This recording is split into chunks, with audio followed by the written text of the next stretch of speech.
भगवान कहते हैं पत्रं पुष्पं फलं तोयं। वे भक्त से हर प्रकार की भेंट लेने को तैयार रहते हैं, चाहे पत्र हो, पुष्प हो, फल हो या थोड़ा सा जल। जो कुछ भी संसार के किसी भी कोने में उपलब्ध हो या किसी व्यक्ति द्वारा उसकी सामाजिक स्थिति पर विचार किए बिना अर्पित किए जाने पर भगवान को वह स्वीकार है, यदि उसे प्रेम पूर्वक चढ़ाया जाए। इतिहास में ऐसे अनेक उदाहरण प्राप्त हैं। भगवान के चरण कमलों पर चढ़े तुलसी दल का आस्वादन करके सनंत कुमार जैसे मुनि महान भक्त बन गए। अतः भक्ति योग अति उत्तम है और इसे प्रसन्न मुद्रा में संपन्न किया जा सकता है। भगवान को तो वह प्रेम प्रिय है जिससे उन्हें वस्तुएं अर्पित की जाती है। यहाँ पर कहा गया है कि भक्ति शाश्वत है, यह वैसी नहीं है जैसा कि मायावादी चिंतक साधिकार कहते हैं।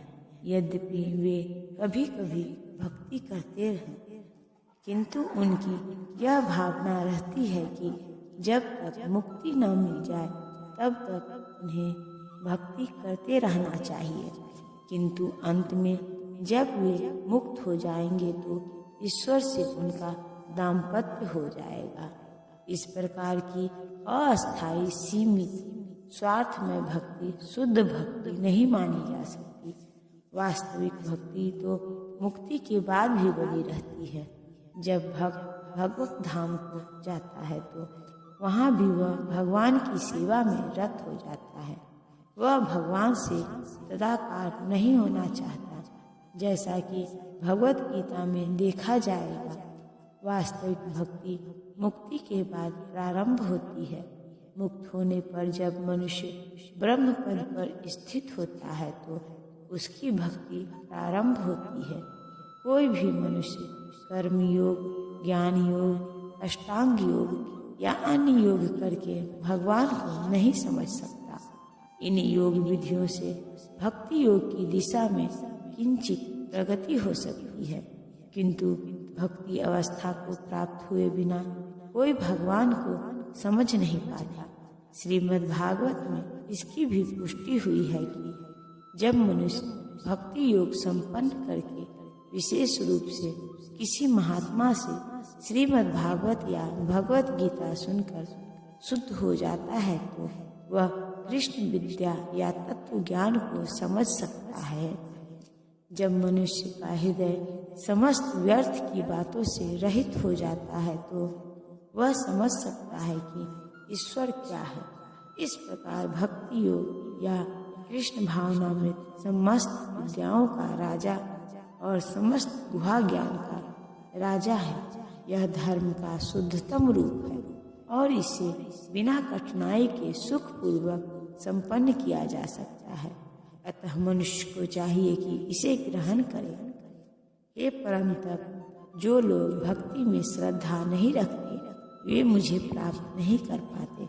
अतः वे इस भौतिक जगत में जन्म मृत्यु के मार्ग पर वापस आते रहते हैं। श्रद्धा विहीन के लिए भक्ति योग पाना कठिन है। यही इस श्लोक का तात्पर्य है। श्रद्धा तो भक्तों की संगति से उत्पन्न की जाती है। महापुरुषों से वैदिक प्रमाणों को सुनकर भी अभागे लोग ईश्वर में श्रद्धा नहीं रखते। वे झिझकते रहते हैं और भगवत भक्ति में दृढ़ नहीं रहते। इस प्रकार कृष्ण भावनामृत की प्रगति में श्रद्धा मुख्य है।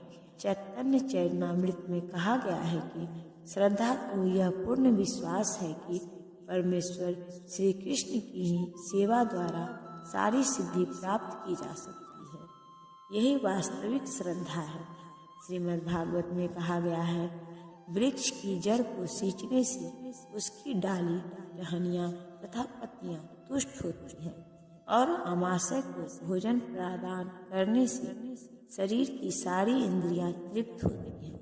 इसी तरह भगवान की दिव्य सेवा करने से सारे देवता तथा अन्य समस्त जीव स्वतः प्रसन्न होते हैं। अतः गीता पढ़ने के बाद मनुष्य को चाहिए कि वह गीता के इस निष्कर्ष को प्राप्त था। मनुष्य को अन्य सारे कार्य छोड़कर भगवान कृष्ण की सेवा करनी चाहिए। यदि वह इस जीवन का दर्शन से विश्वस्त हो जाता है तो यही श्रद्धा है। इस श्रद्धा का विकास कृष्ण भावनामृत की विधि है।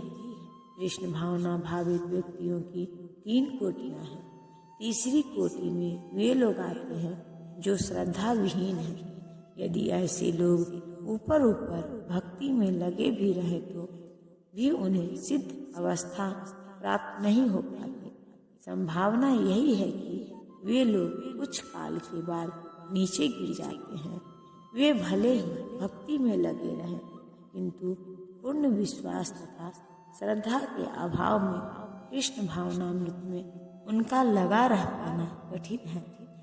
अपने प्रचार कार्यों के दौरान हमें इसका प्रत्यक्ष अनुभव है कि कुछ लोग आते हैं और किन्हीं गुप्त उद्देश्यों से कृष्ण भावनामृत को ग्रहण करते हैं, किंतु जैसे ही उनकी आर्थिक दशा कुछ सुधर जाती है कि वे इस विधि को त्याग कर पुनः पुराने ढर्रे पर लग जाते हैं।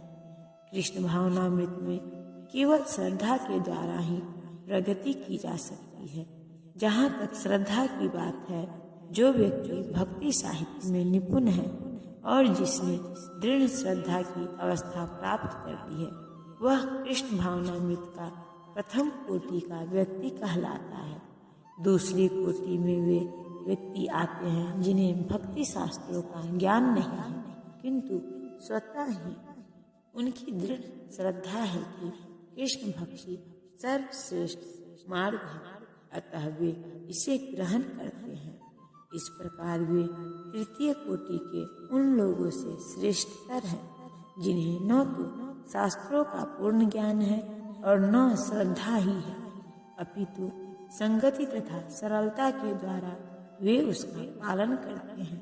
तृतीय कोटि वे के व्यक्ति कृष्ण भावनामृत से गुमराह हो सकते हैं, किंतु द्वितीय कोटि के व्यक्ति गुमराह नहीं होते। प्रथम कोटि के वे लोगों के गुमराह होने का प्रश्न ही नहीं उठता। प्रथम कोटि के व्यक्ति निश्चित रूप से प्रगति करके अंत में अभीष्ट फल प्राप्त करते हैं। तृतीय कोटि के व्यक्ति को यह श्रद्धा तो रहती है कि कृष्ण की भक्ति उत्तम होती है, किंतु भागवत तथा गीता जैसे शास्त्रों से उसे कृष्ण का पर्याप्त ज्ञान प्राप्त नहीं हो पाता।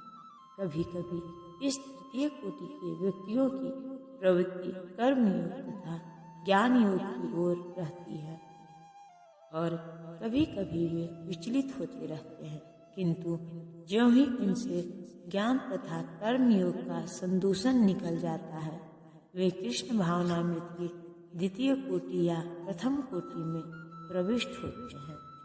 कृष्ण के प्रति श्रद्धा भी 3 अवस्थाओं में विभाजित है और श्रीमद् भागवत में इनका वर्णन है।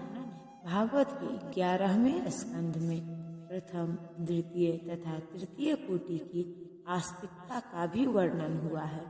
जो लोग कृष्ण के विषय में तथा भक्ति की श्रेष्ठता को सुनकर भी श्रद्धा नहीं रखते और यह सोचते हैं कि यह मात्र प्रशंसा है, उन्हें यह मार्ग अत्यधिक कठिन जान पड़ता है।